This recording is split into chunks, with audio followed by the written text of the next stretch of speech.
Hello, good morning, students. How are you, beta? I hope you are very well at your place. Today we are discussing France abolish monarchy and become a republic. यानी France में से कैसे उसके monarchy को हटाया गया और किस तरीके से उसको दोबारा से रिपब्लिक किया गया, उसके बारे में आज हम रीड करेंगे। तो सबसे पहले क्या हुआ था कि लुई 16 ने क्या किया था, कॉन्स्टिट्यूशन साइन कर लिया था। यहाँ तक आके लुईस ने क्या कर लिया था, कॉन्स्टिट्यूशन साइन कर लिया था। और वह प्रशिया के राजा के साथ क्या करने लग गया, खुफिया तरीके से बातचीत करने लग गया। वो षड्यंत्र रच रहे थे कि वापस लुई 16 को पूरी पावर कैसे दी जाए। ये आपस में मिलकर के कि किस तरीके से उनको पूरी पावर वापस दी जाए, तो ताकि बाकी जो पड़ोसी देश के राजा थे वो भी डरने लग गए। टेंशन होगी उनको कि कहीं फ्रांस वाला हाल हमारे साथ ना हो जाए। हमारी जनता भी है, हमारी प्रजा भी है, वो फ्रांस से मोटिवेशन लेकर के हमारे अगेंस्ट ना खड़ी हो जाए। ठीक है, तो वो क्या करने लगे, जंग की तैयारी करने लगे। अप्रैल 1792 है ये। अप्रैल 1792 में क्या हुआ कि नेशनल असेंबली हुई पर्शिया के अंदर और ऑस्ट्रिया के खिलाफ जंग की घोषणा कर दी गई। पर्शिया और ऑस्ट्रिया के खिलाफ जंग की घोषणा कर दी गई। लुई 16 की धर्मपत्नी भी कहाँ की थी, मैसिलियस की थी, जो कि मैसिलियस, जो उसकी पत्नी का नाम है मैसिलियस और वो ऑस्ट्रिया की थी। वहाँ के लोगों ने आर्मी ज्वाइन कर ली।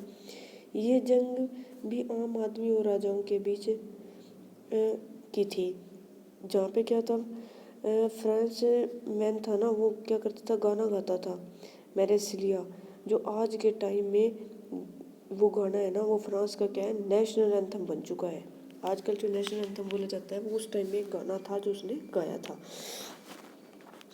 इसके बाद क्या हुआ था कि फ्रांस की इकोनॉमी काफ़ी डाउन चली गई। इकोनॉमी डाउन चलने जाने से क्या है, सारे वहाँ की जो अर्थव्यवस्था वो काफ़ी हद तक बिगड़ चुकी थी। अर्थव्यवस्था के बिगड़ने से क्या हुआ कि वहाँ की जो पॉपुलेशन है वो मतलब खाने पीने के लिए तरसने लगी। वहाँ का भोजन जो है वो काफ़ी महंगा हो गया। तो इस पर क्या हुआ, जब सारे आदमी बाहर पर चले गए तब औरतें घर चला रही थी। उस समय नेशनल असेंबली का मेंबर बनना, इन चीज़ों में अमीर लोग ही इन्वॉल्व थे। इन मतलब उस टाइम में, क्योंकि आम आदमी तो बन नहीं सकता, क्योंकि आदमी तो सारे आर्मी में चले गए। फिर क्या था कि लेडीज़ जो थी वो घर चला रही थी और कहते थे कि आम असेंबली का मेंबर कौन बनेगा। उस टाइम में अमीरों ने क्या किया कि अमीर लोग ही असेंबली के मेंबर बनेंगे, बाकी नहीं बनेंगे। इन्होंने ये ऐसी कंडीशन लगा दी। तो जब उनको इन्वॉल्व नहीं होता, ट्रेंड में कुछ चीज़ ऐसे आती थी कि मिडिल क्लास के लोगों का भी पॉलिटिक्स में जोश बढ़ गया। उसके बाद उनको गुस्सा आ गया कि हमारे को नहीं लिया इस चीज़ को लेकर के। अलग अलग पॉलिटिकल पार्टीज बनने लगी। काफ़ी फेमस था ये जैकोबियन क्लब। ये यहाँ पे दिखा रखा है ना आप लोगों को, जैकोबियन क्लब, जहाँ पे क्या होती थी, अमीर लोगों की पार्टियाँ होती थी जैकोबियन क्लब के अंदर। वहाँ पे शराब वगैरह पीते थे, नाच गाना करते थे ये लोग। ठीक है, ज़्यादातर यहाँ पर क्या थे, मोची घड़ी बनाने वाले प्रिंटर ही जाती थे। उनका नेता था मैक्सिलियन। क्या नाम था उसके नेता का क्या नाम था, मैक्सिलियन। मैक्सिलियन जो नेता था वो क्या था, रोबेस्पिरी। इसका पूरा नाम भी अजीब अजीब थे होते थे उस टाइम में, नाम भी इतने गंदे। 1792 की समर को, यानी कि अप्रैल 1792 की समर में खाने के दाम इतने ज़्यादा बढ़ गए कि जिससे पेरिसिया वाले लुई 16 से गुस्सा होने लग गए। भाई तूने दाम इतने बढ़ा दिया, आम आदमी तो कुछ खा ही नहीं सकता, और हमारे जैसे राजाओं पर भी इफेक्ट डल रहा है इस चीज़ का। तो इसके बारे में क्या हुआ, लुई 16 से गुस्सा होने के बाद उन्होंने क्या किया, उसके सारे क्योंकि वह खुफिया बातें करता और न ही इस तरह के खाने के दाम बढ़ते, जनता उनके अगेंस्ट होती। लोगों ने उसे जड़ से उखाड़ने की सोच ली और 10 अगस्त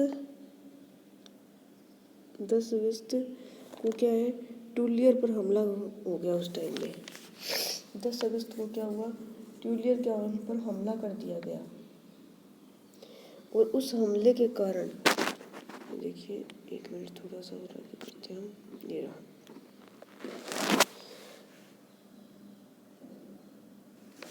यहाँ से ये चीज़ें आई इसके अंदर। इसके बाद क्या है, 10 अगस्त को टूलियर पर हमला कर दिया गया। हमला बोल दिया गया, जहाँ लुईस 16 था और उसके सारे गार्ड्स को मार दिया गया। यहाँ पे लुईस 16 रहता था और उसके सारे के सारे गार्ड्स को मार दिया गया। इस बार जो इलेक्शन में 21 साल से ज़्यादा वाले, इस साल जो 21 साल से ज़्यादा वाले लोग थे वो क्या कर सकते थे, अपने वोट डाल सकते थे उसके अंदर।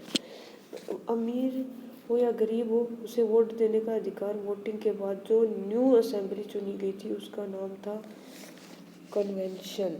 उस नई असेंबली का क्या नाम रखा गया था, कन्वेंशन।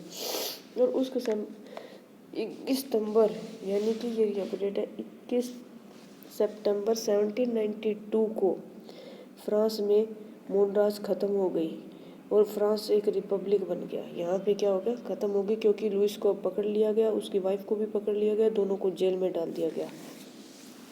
उनको गवर्नमेंट वहाँ का क्या हो गया, एक फ्रांस जो है एक पूरी तरह से आज़ाद हो गया और एक अलग नेशन बन गया।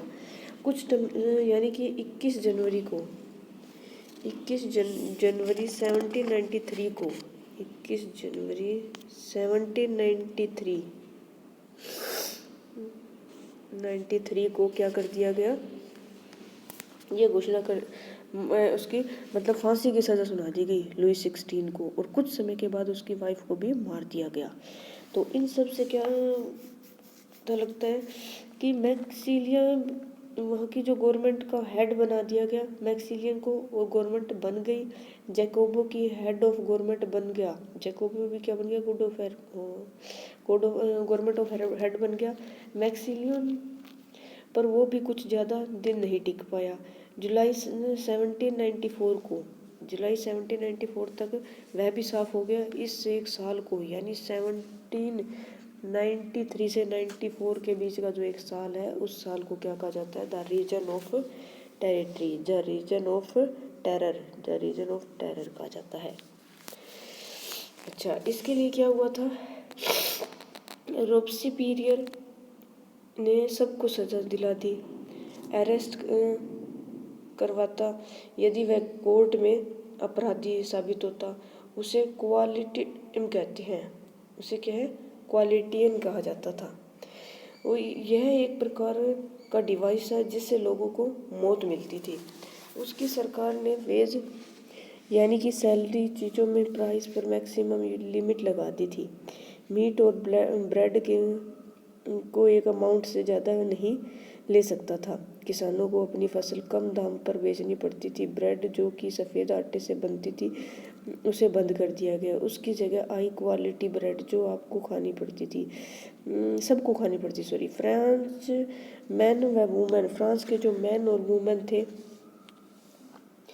फ्रांस में जो मैन और वुमेन की जो स्थिति हो गई थी, मैन और वुमेन थे, उनको सर मैम की जगह पे सिटीजन बुलाने की प्रथा शुरू कर दी उसने। चर्च बाद में बंद करके ऑफिस बना दिया उसने। जुलाई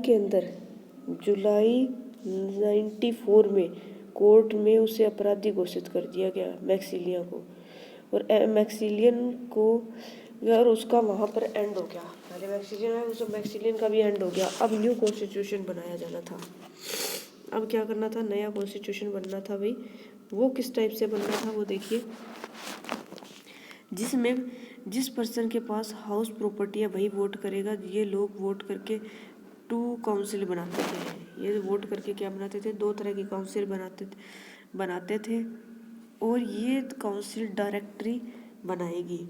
ये डायरेक्टरी रूल्स होते थे फ्रांस के, डायरेक्टरी बनाएगी। डायरेक्टरी की लड़ाई काउंसिल से होने लग गई और वो उनसे डिसमिस करके उनका काम रोकने लग गए, जिस कारण से मिलिट्री डायरेक्टरी को पावर मिल गई। डायरेक्टर को पावर मिल गई जो कि नेपोलियन नाम का था। ये नेपोलियन बोनपार्ट था। इसके बाद क्या हुआ कि फॉर्म ऑफ फ्रीडम बदलती रही, पर इक्वालिटी फ्रीडम जैसे आइडिया